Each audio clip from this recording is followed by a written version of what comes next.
So tonight is the last class of these 4 Noble Truths, Noble Eightfold Paths. I'm glad to see you are here, you're still here. You are committed, determined to complete the course. It's really nice.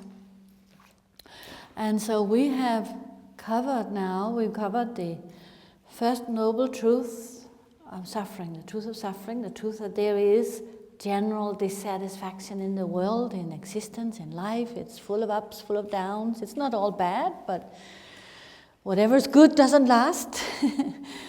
And also, of course, whatever's bad doesn't last either. There's that continual change. It's like uncertainty. It's almost like the ground is moving under our feet all the time.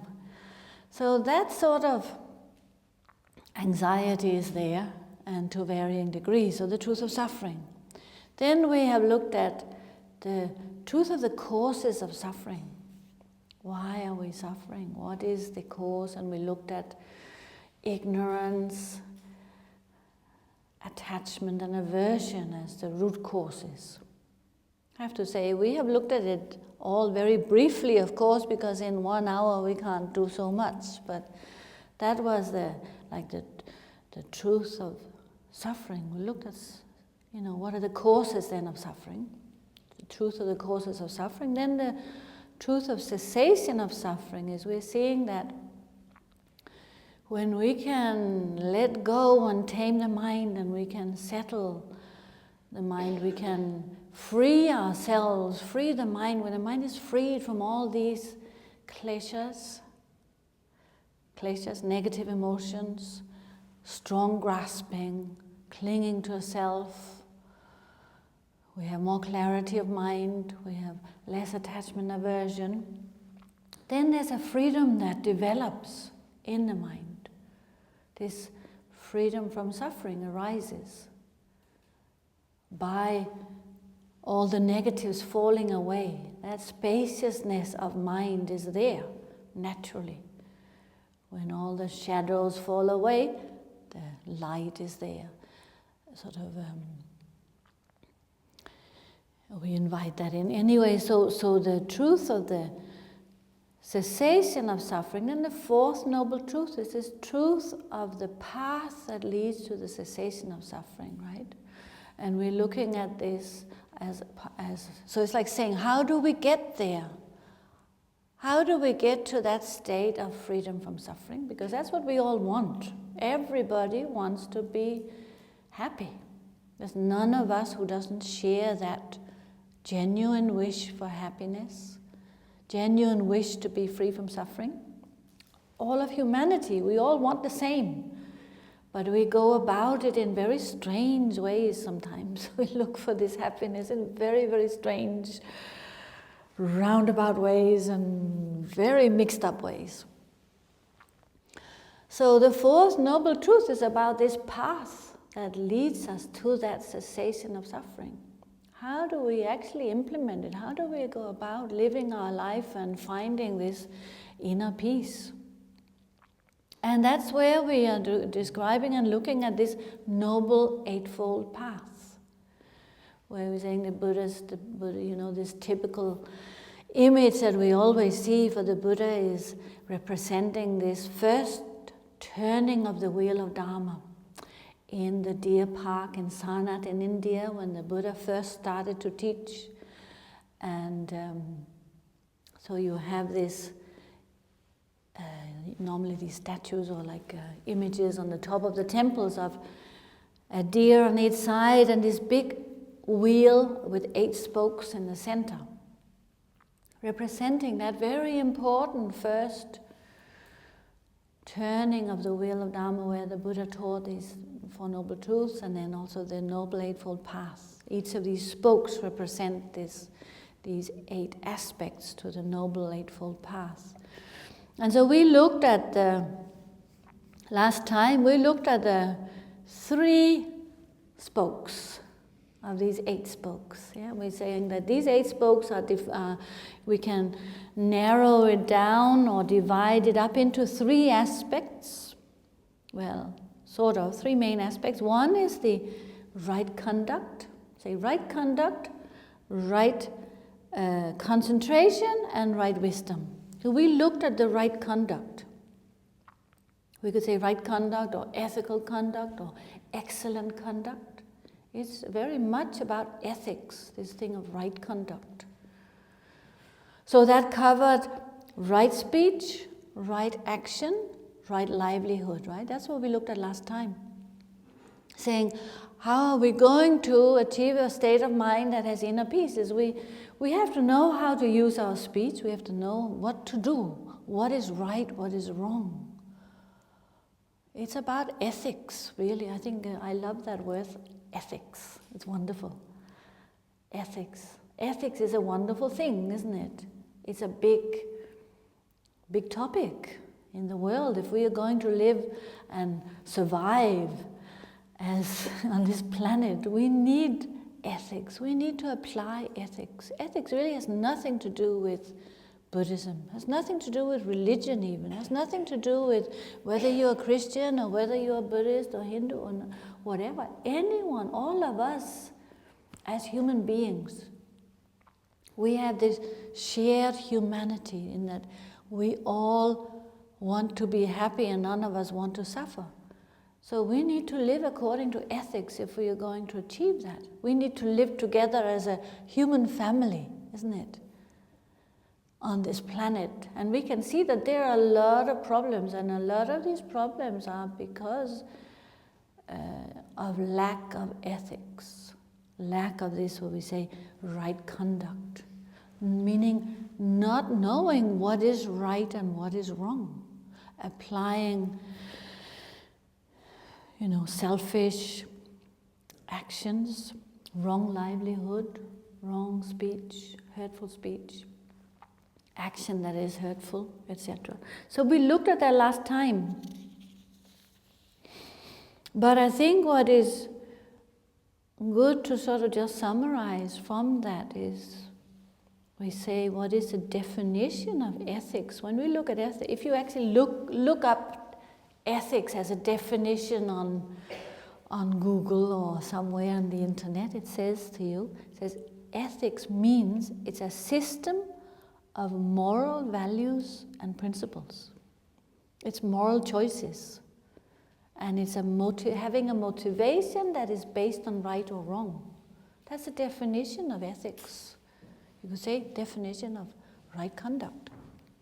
We need to know what is right and wrong when we live our lives, isn't it? I think many people are very confused about that. Many people think there is no actual right or wrong. When we say right or wrong, in certainly the ways explained here in the Noble Eightfold Path in Buddhism, it means what is harmful, what causes suffering, that's what we call wrong. And what causes happiness is what we call right. There is right and there is wrong in our lives because there is suffering and there is happiness. So on a relative level, we say there is right and there is wrong. On an ultimate level, ultimately, maybe we can go beyond right and wrong. But we aren't on the ultimate level. We are on a very relative, dualistic level where we have to deal with right and wrong. Because if there is wrong, we suffer. If there is right actions, this will increase happiness.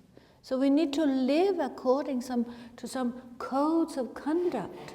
But I think when you look in the world, there is a lot of confusion about, this whole idea of right and wrong.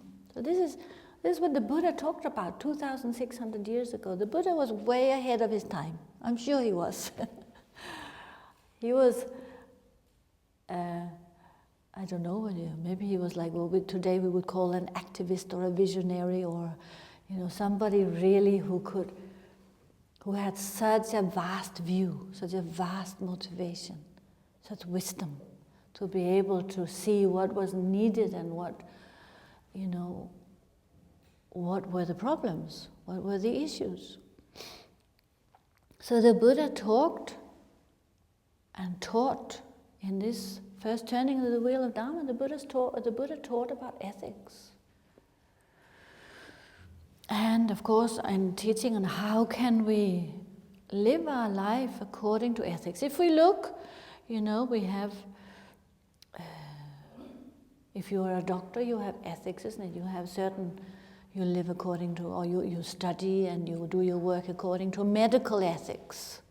If you have if you live professional jobs, there are professional ethics, there are social ethics. If you are a charity, all of our guidelines as a charity, they're based on ethics. They're based on how to run a charity according to what benefits people, because charities are for people, for whoever wants to use those charities. And so the reason we study this is to help us to apply them in our personal lives, is to enable us to apply them. And that's why we study the Noble Eightfold Path, so we can actually apply it in our daily life. Otherwise it just stays as ideas. We have lots of ideas already. The Dharma, the Buddha's teachings, were about how can we apply it in daily life? How can I apply it directly in my life and benefit? How can it really change my life? So it's about, the objective of studying all of this is to increase our understanding and to be able to apply it in our own personal growth, in our own spiritual path. And so we should do that in terms of this right conduct, which it seems like we're not completely finished with that. We should think about that and think, like, what does it mean to me? We could think, right conduct, what does it mean to me? What does ethics mean to me in my life directly? How does it affect my life directly? What are the ethical issues that you might be facing? That was sort of what we touched on in terms of your livelihood. Are there ethical issues in your livelihood that you need to think about? How important is it to my own happiness to live an ethical life according to this right conduct? How have your ideas and understanding of ethics changed throughout your life? Between maybe the last 10 years up until now, how has your own ethics and your understanding of ethics changed? How have you grown with that understanding? That's a good question to ask yourself. Does your actions have less harmful impact on others, less harmful impact on the environment, less harmful impact on those around you? Like, for example, becoming a vegetarian. Can happen. Maybe 1 year ago, somebody was meat eater. Then you think, well, actually there's a lot of harm involved in eating meat, and then maybe I will become a vegetarian. I think there is a big movement at the moment that is about veganism, isn't it? Now it's all about even going further and becoming a vegan. I was just in Cardiff over the weekend, and I don't see Cardiff as such a big sort of being way ahead of times, but there was a big advertisement. We were driving along in Cardiff saying something like, are you a vegan? Or, try to avoid animal products. So a big advertisement for veganism. It's like you can tell all the companies are starting to think that way. So you ask, we look at our own lives in terms of contemplations, and so you ask yourself these questions, say, how has my own understanding of ethics affected my life directly? And in terms of practice, it's good to adopt a daily practice to support and to perfect your understanding of right conduct. So have a daily practice, a daily meditation. Try to sit every day, try to meditate every day. Try to remind yourself in that meditation as a motivation for the day of what I want to achieve in terms of right conduct, in terms of ethics, so that you don't forget Practice is about reminding ourselves so we don't forget. Think about, we say, our shared humanity. Think about this idea that I want to be happy, my joys, my sorrows. Just like I want to be happy, others want to be happy. Just like I don't want to suffer, no one else wants to suffer. So that's like a reminder, contemplation that we can do to contemplate this shared humanity. We tend to feel we're in our own little bubble. It's just me and myself. Me, I, and myself. There are many of me. We fill up the whole world. So think about others and think, we are not so different. We all have this same wish. And so when we are having a hard time, think about others and think, no one else wants to feel like that. But there are so many others who suffer like I do. When we are happy, think everybody else wants to feel like I do now, happy and content. So wish for others to be happy. That's a good way of practicing daily. Think about how we are all interconnected in terms of our consumption. That's part of ethics and right conduct, isn't it? How much we consume. We consume too much. This is part of the problem with the planet. We are buying, shopping. We have so many needs, so many desires. We can never get enough. Think of others in the world who have hardly anything. How can we, with a good conscience, go out and just consume? And also think about everything we use, everything we need. We are both in terms of material things and food, etc. It all comes from others. We are depending on others. It's not as if it's just a matter of money. We just go and buy it because we have money. If there weren't other people out there, there'd be nothing to buy with our money. We'd just be there all alone with our money, eating our money. We can't eat money, right? Can't drink money, can't wear money. So we're depending on others for everything in our lives. For food, growing the food, creating our clothes, all the things that we have, everything around us comes due to the efforts of others. They might have been paid for their efforts, that's true, but still, there's interdependence, interconnectedness in all aspects of our lives. So that's a very good contemplation to do. Because in the West, we are very focused on these material exchanges, and it's just like we buy it and we have the right to buy it because we have the money. But we don't see this interconnectedness very easily. So think about that. And then think about what we call these negative emotions and how they determine our choices and our actions. That's also that's a very good daily contemplation.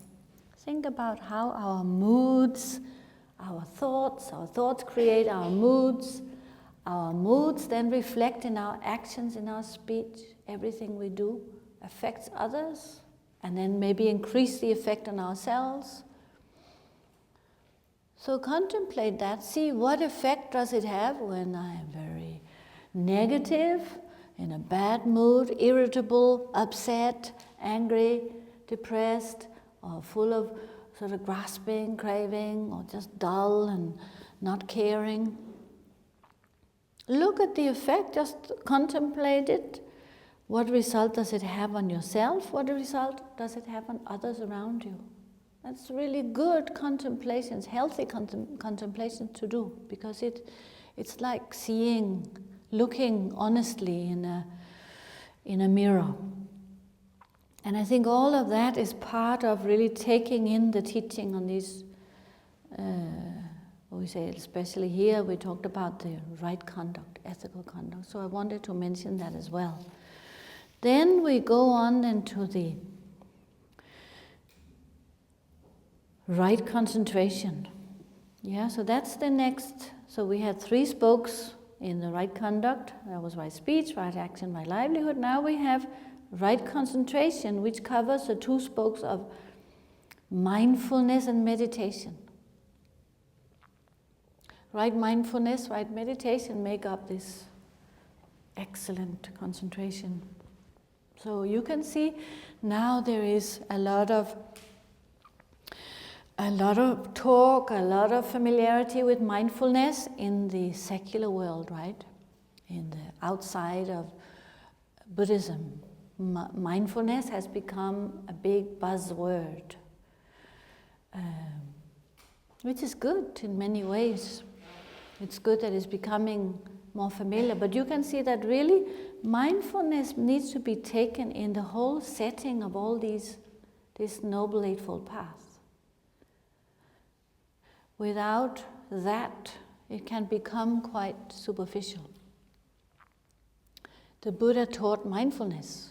This mindfulness movement that is now happening out in the NHS and schools and the businesses and Google and insurance companies and all the offices where it's being taught to business people. I was asked to stand in for somebody who does all these talks a lot in London recently in July.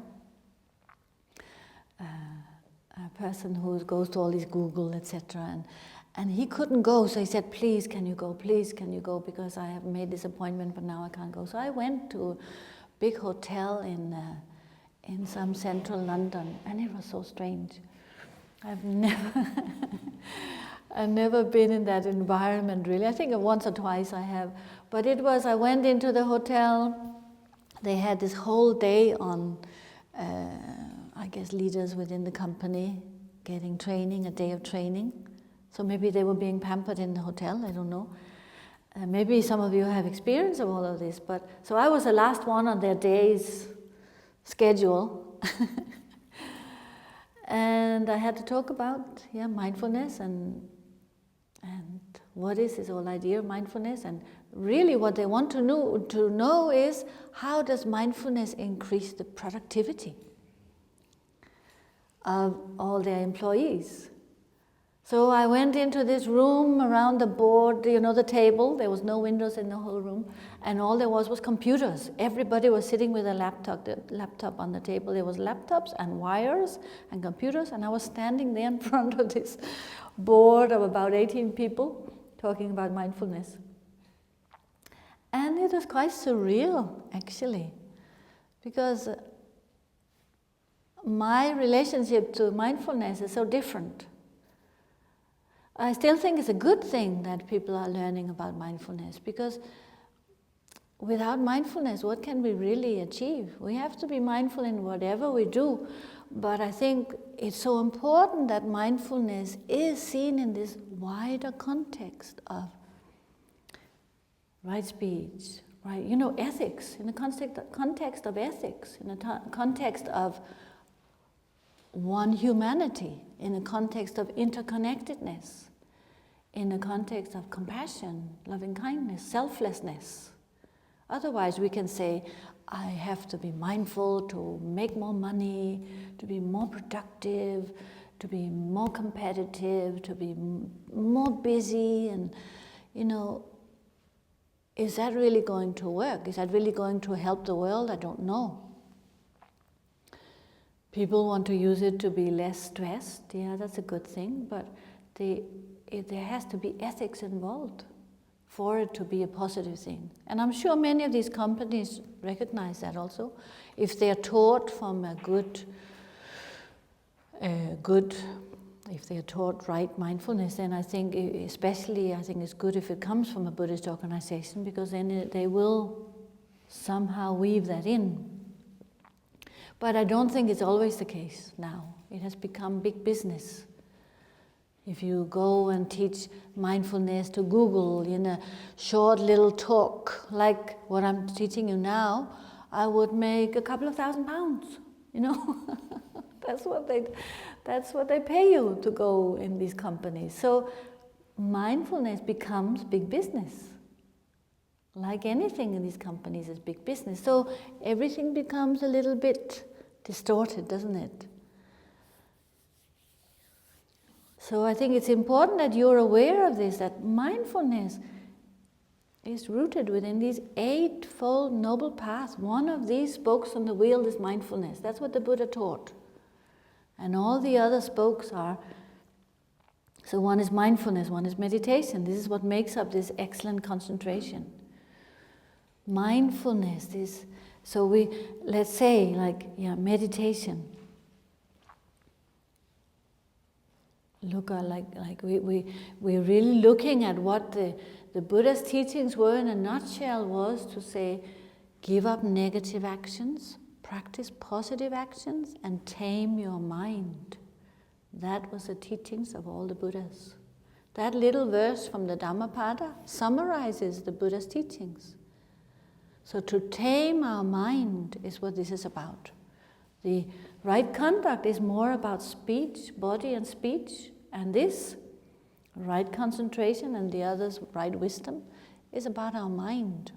They're saying that without taming our mind, it's very difficult to tame our speech. It's very difficult to tame our actions, because our mind is the source of all of it. Without taming our mind, we will be overwhelmed by negative emotions, anger, greed, jealousy, pride, etc. And through those negative emotions, we will find it difficult to have right conduct. So taming our mind is essential. Right meditation, right mindfulness is essential. So right meditation is about bringing stability into the mind, taming our mind, settling the mind, being able to focus, taming our thoughts, seeing how the thoughts are actually, illusory in a way. They are not who we are. We don't have to identify with the thoughts. The thoughts are like clouds in the sky. One day we have cloudy weather, another day we have sunny weather, or even in one day we have cloud in the morning, we have sun in the afternoon, we have cloud again in the evening. We have rain, we have thunder, all sorts of things go on. It shifts so quickly. That's like our moods. But it all happens within that vastness of space. So we say all of that mental activity is like clouds in the sky. And we don't have to identify with that because it comes and goes. But that space is like the vastness of mind. The space that is all appearing within the sky. That's like the mind. The vastness of mind, that limitlessness of space. Our problem is that we identify with all of that busyness of the mind, all of the dark clouds that come up, the hazy mist that appears, blurs our vision. We get all stuck in that. We get all stuck in the angry thoughts, stuck in the whatever arises. We take it as something very solid, very real. We build on it, we react on it, we identify with it. And this is where we get carried away. So in meditation, we learn to develop a stability like that. We learn to, we start to see that vastness of the space behind the clouds. We start to develop clarity. Clarity that is there all the time.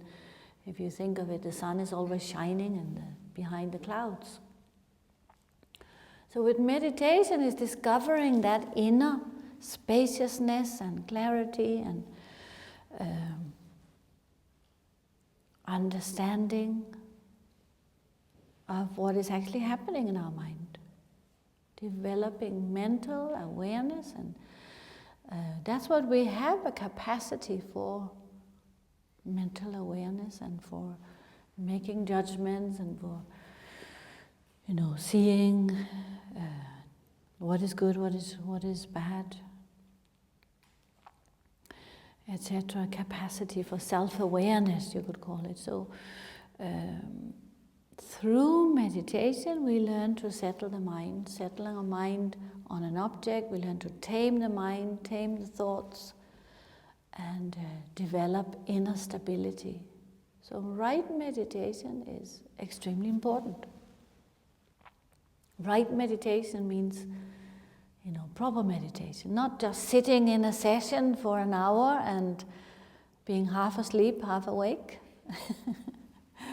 Sometimes that happens.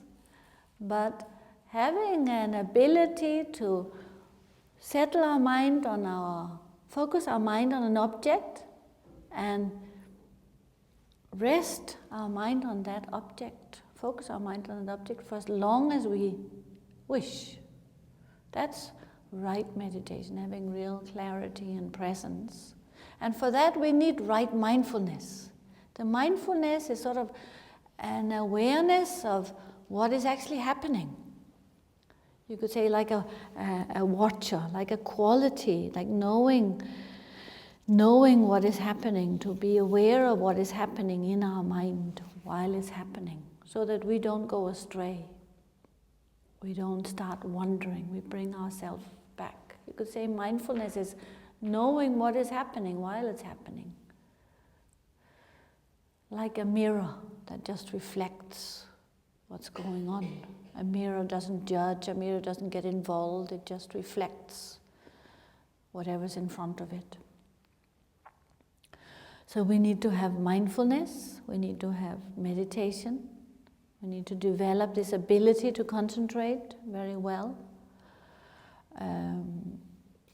to stop our mind from getting distracted, to maintain a vigilance. When we have that ability to be mindful and to meditate, then that frees our mind from the negative emotions. If we think, I have a lot of anger, I have a lot of attachment, I have a lot of loneliness or depression or jealousy or pride, whatever, like all these strong feelings that come up, or fear or nervousness, anxiety, stress, all of that can really be cured and can be resolved through meditation, because meditation brings clarity. When there's clarity, all these thoughts, they don't take over. The thoughts are what create all these emotions. But because we don't have mental stability, the emotions, and it tends to be negative emotions, arise. So when the negative emotions arise, then we only think about our own benefit. We only think of ourselves, really. And it means ethics go out the window. Ethics, like right conduct, goes out the window. So we need to develop this vigilance, mindfulness, and when we have that, then we free the mind. With that, we free the mind from the negative emotions. We're able to develop presence and clarity. So through what we say sustained calm, or sometimes called like shine in Tibetan, it's called shine. I suddenly forget what it's called. Tranquility meditation, I think it's called tranquility. Settling our mind in tranquility. So shine in Tibetan means, shi means peace, and ne means to rest. So it's like we are trying to develop an ability to rest the mind in peace, to settle it in the present moment, really, rather than striving for the future all the time, or rather than chasing the past that's already gone. We settle in the moment, because that's all that really exists. The future and the past is just about daydreaming.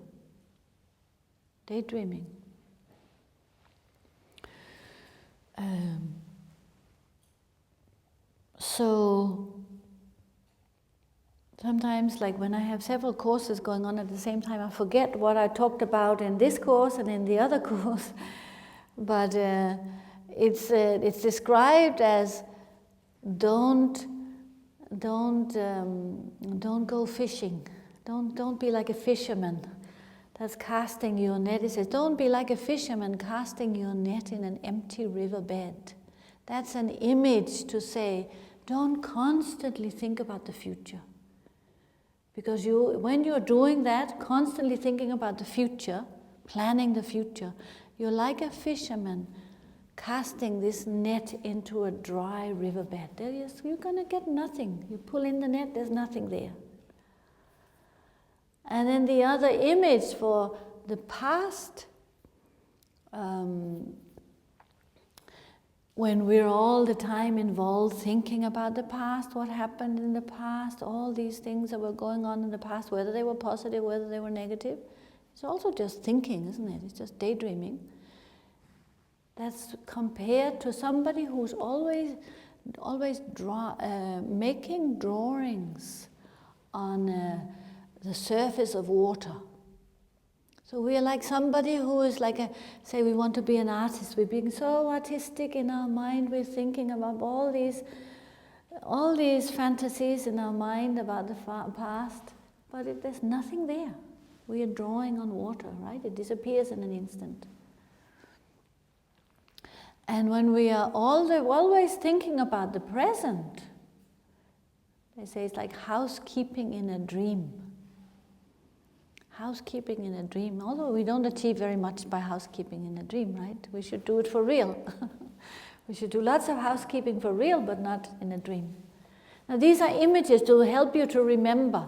This is what is like instructions in meditation, saying don't hold on to the past, don't invite the future, don't think about the present. We have to be in the present. This is like the definition of meditation.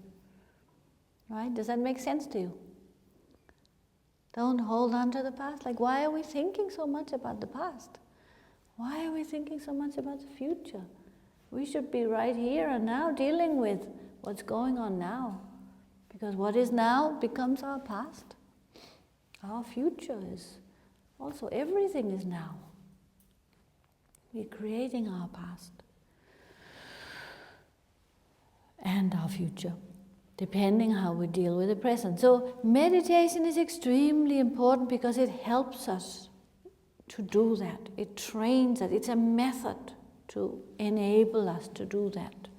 And it enables us to free our mind from those negative emotions. So we need right meditation, we need right mindfulness, meaning to continuously apply the mind in this right concentration. And that means like not become used to having a bad meditation, but to really try and develop clarity and presence in our meditation. It says in meditation it should have clarity and strength. That way it will become stable, we'll develop a stable mind. So that's your, you could say, the instructions on this aspect of right concentration that relates to mind, these two spokes, yes? Then we have also right wisdom or excellent wisdom is also, of course, the mind. And that covers two other spokes that are right view and right intention. Also totally related to mind. Our intention is very important. Our view, our understanding is very important. So those two together are what we call right wisdom. Excellent wisdom through right view and right intention. So this is you could say you develop that through contemplating Noble Eightfold Paths. You develop it through study, through reflecting on the teachings, reflecting on what you learned. We study we contemplate, reflect, and we meditate. That's how we develop both wisdom and the right view. So we need to study, we need to learn the teachings, such as now. These, whatever the Buddha taught, we should study that. We should think about it, like these contemplations on ethics I just recommended. And we should meditate on it, such as having a daily practice. If we do that, we will develop wisdom. It will grow on us. We will develop understanding. It doesn't mean from one moment to another we are like from being a normal, ordinary human being who make mistakes and who have ups and downs, we suddenly become like a holy person with a long beard and white clothes and we can fly in the sky. That's not what wisdom means. Wisdom, I think, is a gradual understanding, maybe of these previous things, of what is right and what is wrong. A gradual understanding of how our mind works. A gradual understanding of how we can grow on the path and become more useful human beings. Become human beings who have a more positive impact in the world. A less harmful impact in the world. I would call that wisdom and growth. When we have more skill in applying ourselves in an ethical way in the world. That's wisdom.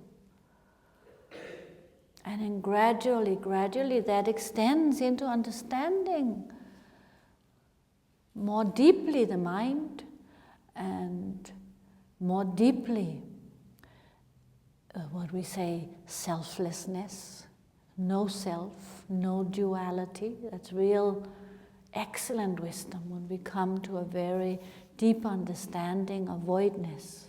So we talk about wisdom in terms of worldly wisdom and worldly disciplines and knowledge and topics, and also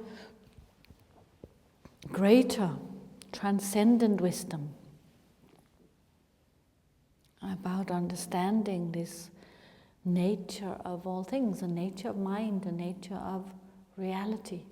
So the wisdom has many different stages and aspects, and by contemplating what we call the four thoughts, we come to develop wisdom, like we say, the right view and right intention. Right view is, say, we contemplate these four thoughts of looking at our own life and thinking about our own life, and we call it really precious human life.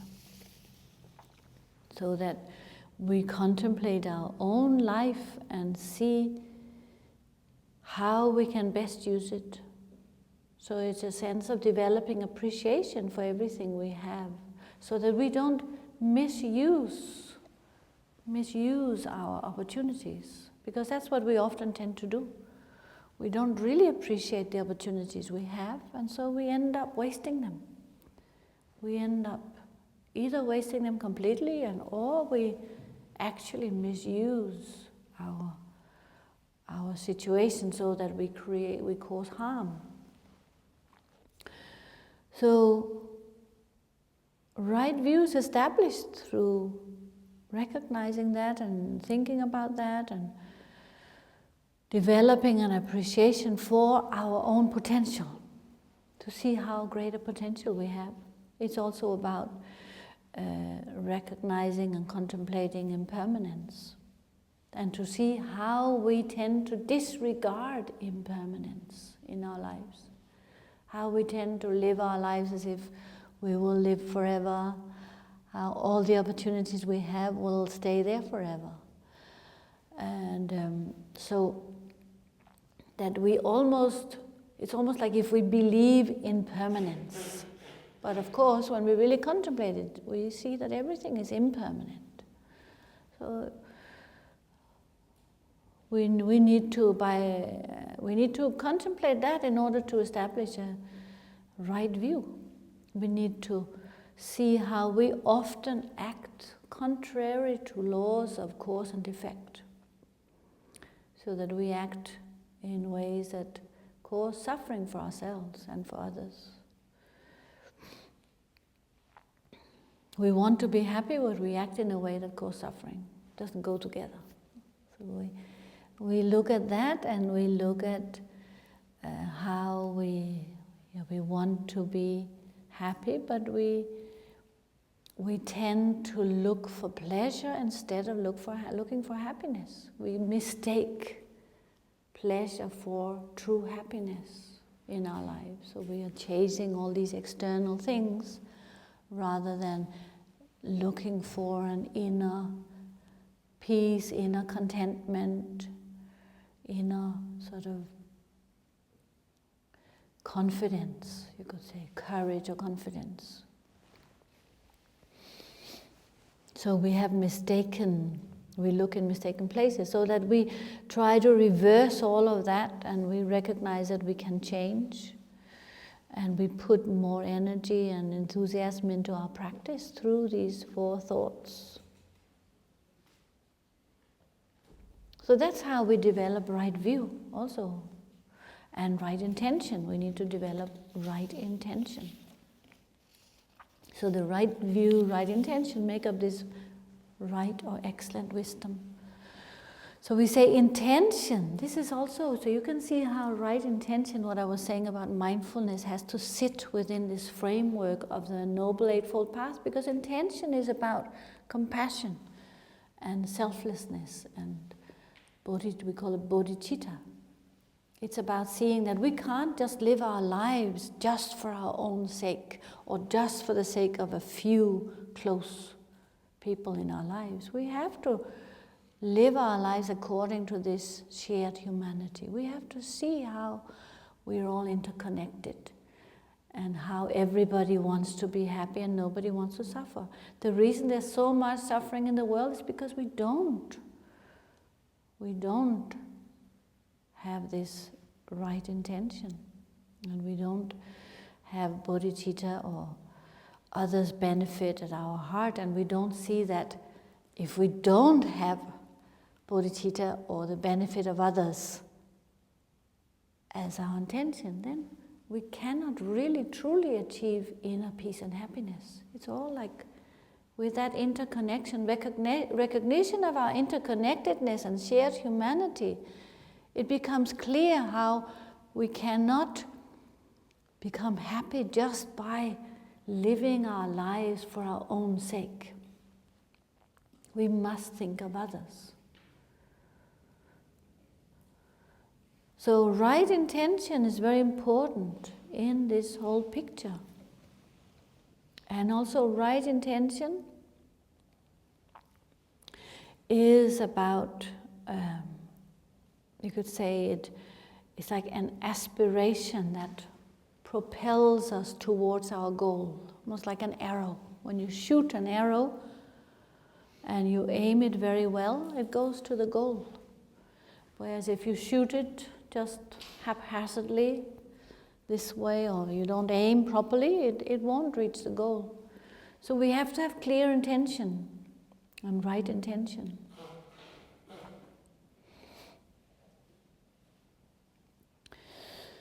Motivation, right motivation, recognizing the importance of others, how we rely on others, all the things I was just mentioning before. It wakes us up to this fact that it's important to have positive intention and not just purely selfish intention. If we want to be happy, we want to have an altruistic intention. Because that is what determines what we do for others, whether it's beneficial or not. It's our intention that determines the benefit. So we need to develop kindness, compassion, and again, we do that through meditation, motivation. Like now in all the Buddhist meditations, you set your motivation. And some of the meditations, They are specifically about developing kindness. You train yourself to develop kindness, because it doesn't always come so easily, does it? It's not always so easy to be kind. And it's not like, even though, Buddhism has that as a core, it doesn't mean that necessarily Buddhists are kinder than non-Buddhists, even though they ought to be. But it's not always the case, of course. And also in many other spiritual traditions, kindness is also a shared value. It wasn't as if Buddha invented compassion. Buddha did not invent compassion or kindness. It's something inherently in us as human beings, a seed we have. We care for others. Animals have it as well. They care for the young ones, but as human beings we have that ability to extend it and to train. So excellent wisdom, it covers this right view, right intention or right thinking, right motivation. We need to cultivate that. So the Noble Eightfold Path is telling us to cultivate all these: right view, right intention, right speech, right action, right livelihood, right mindfulness, right meditation, and to cultivate it with the eighth spoke, which is right effort. So right effort has to be applied to all these things, like I mentioned, all these other 7 spokes. We need to engage with these 8 spokes on the path of how to get there, this noble truth of how do we find this freedom from suffering through applying this path. So we need effort. It doesn't just happen by itself. For that reason, there is this 8th spoke on the wheel that stands by itself, because it has to be applied to all the others. With meditation, we need effort. With mindfulness, we need effort. With contemplation and developing right view and intention, we need effort.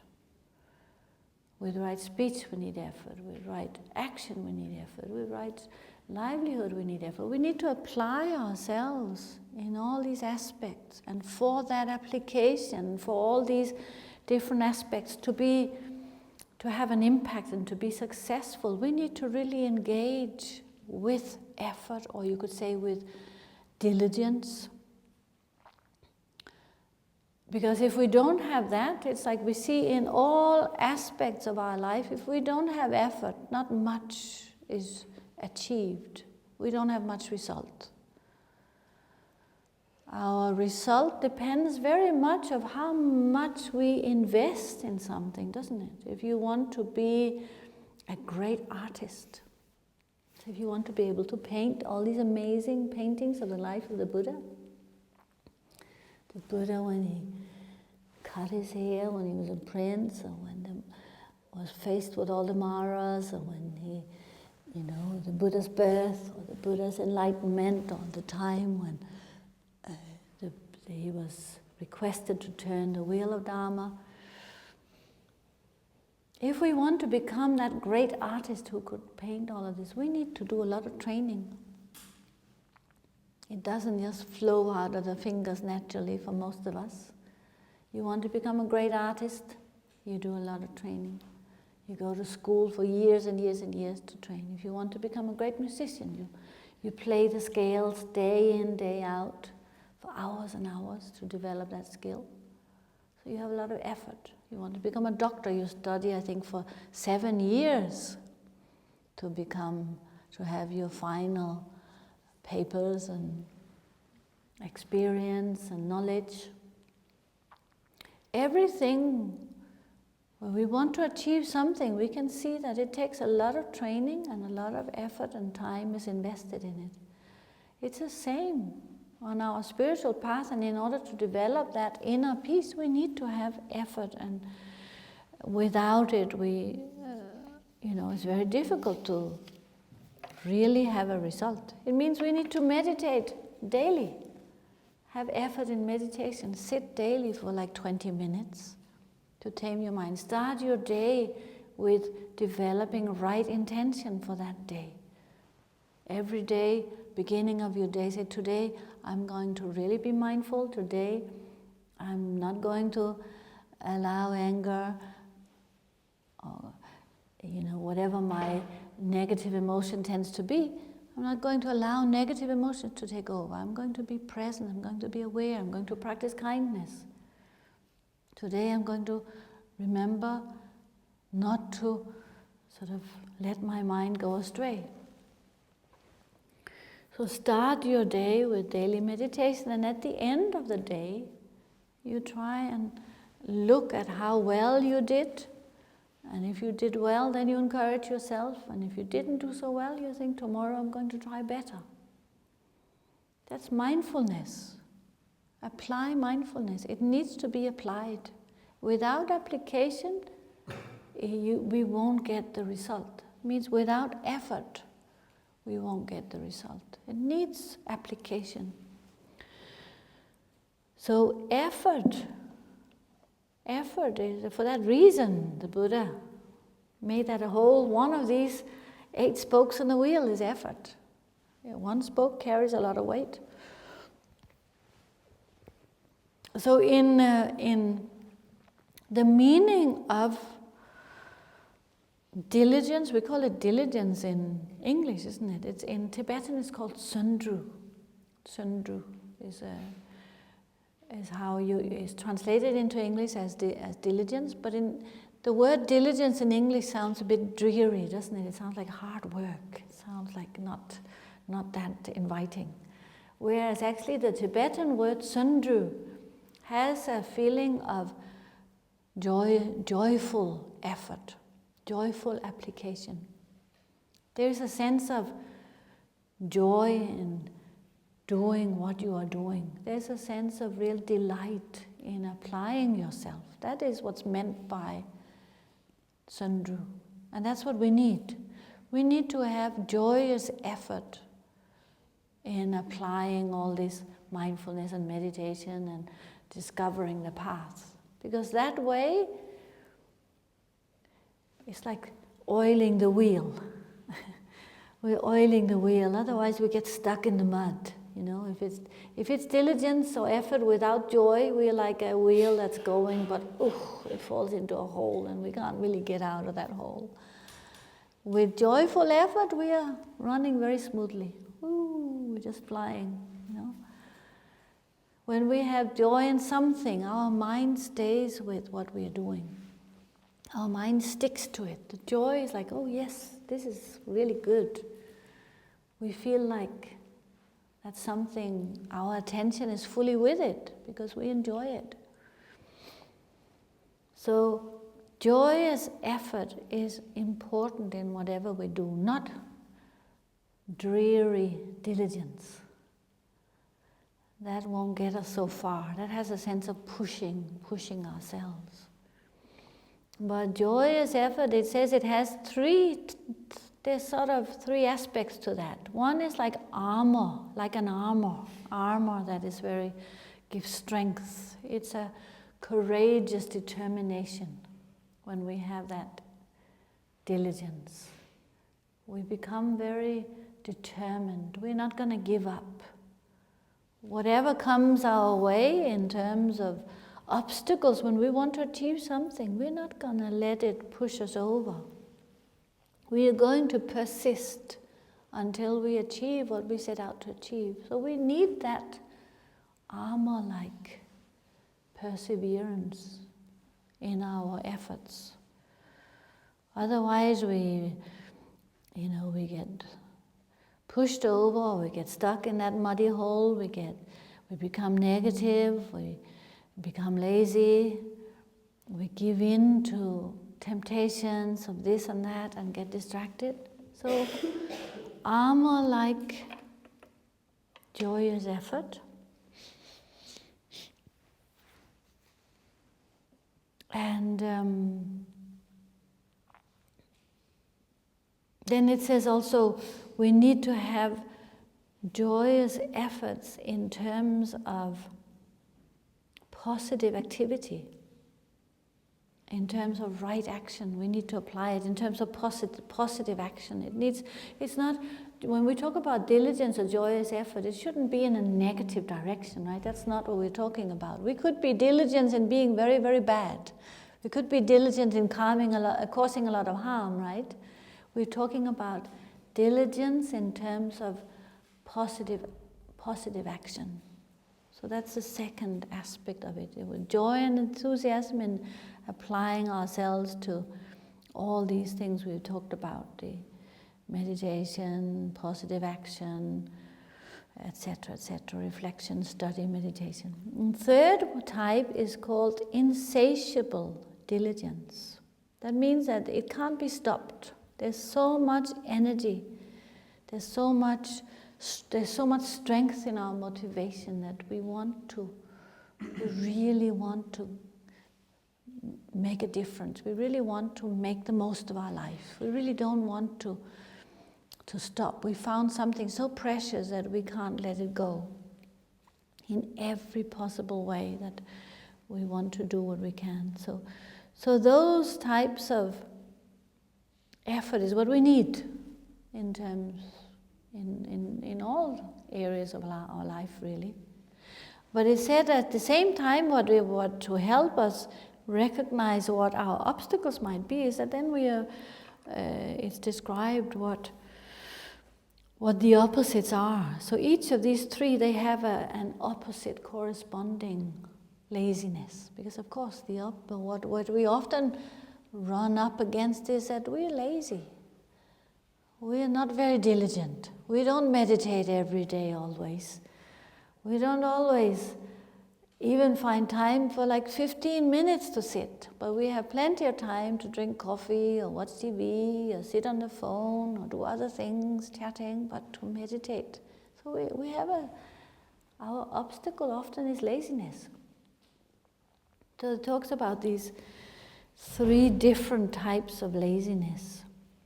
One is laziness of just wishing for nothing but our own comfort.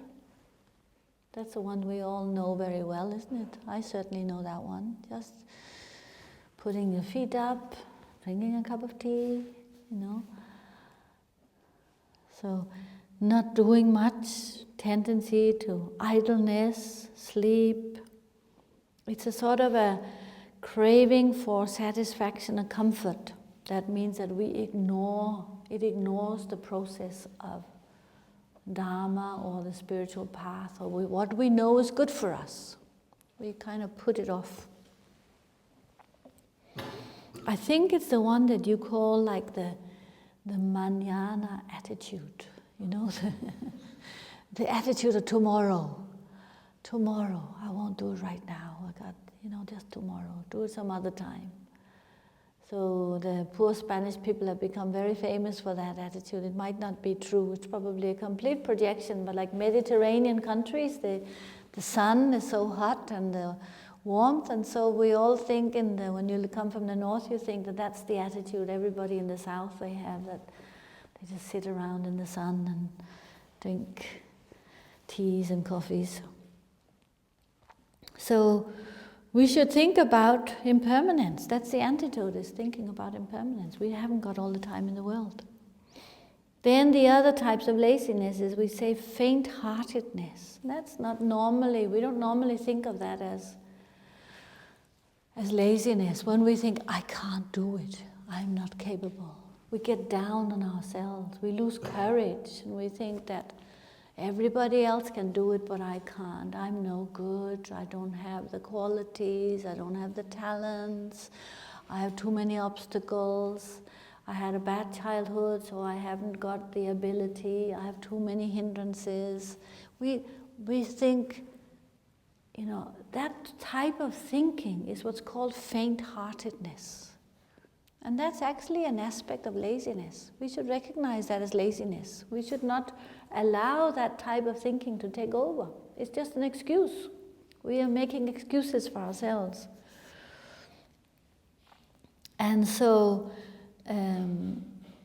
the antidote is we should reflect on the benefits of the practice, on the benefits of meditation, on the benefits of all these teachings, on the benefits of what we can achieve, how we can free ourselves, how we can lighten our load, how we can definitely change our habits and benefit. Everybody has the ability to benefit. There's nobody who cannot lighten their load. There's no one who cannot change their habits, their mental habits. We don't have to think that I am stuck with this habit for the rest of my life. All habits can change. All habits are created. They can all change. Like we said earlier, we create our own suffering. Our own suffering is self-created. We can therefore also change it. It's created in our mind. We can change it. It's like a totally positive message. So we should reflect on that. That's the antidote to faint-heartedness. Then the third type of laziness is where when we are neglecting our true priorities, where we become stuck in unproductive habits. It actually looks, this type of laziness looks very busy from the outside. We can be very, very busy, but we are busy with all sorts of unproductive things, with things that are not really beneficial for us. So we don't think of ourselves as being lazy. How can I be lazy? I'm so busy all day long. How can I be lazy? But we are lazy because we are avoiding the things that we really should be busy with. And we are busying ourselves with things that are unhelpful. It's like kind of we are going around the issue. We are avoiding the issue, like a cat avoiding hot milk. We can't get close to it because it's too hot for us.